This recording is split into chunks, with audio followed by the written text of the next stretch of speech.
রাধা।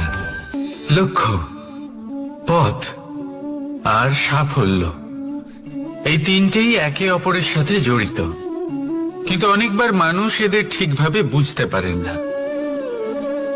তারা ভাবেন যে যেরকম লক্ষ্য হবে সেরকমই পথ হবে, সেই মতোই লক্ষ্য কঠিন হলে পথ কঠিন হবে, লক্ষ্য সরল হলে পথও সরল হবে।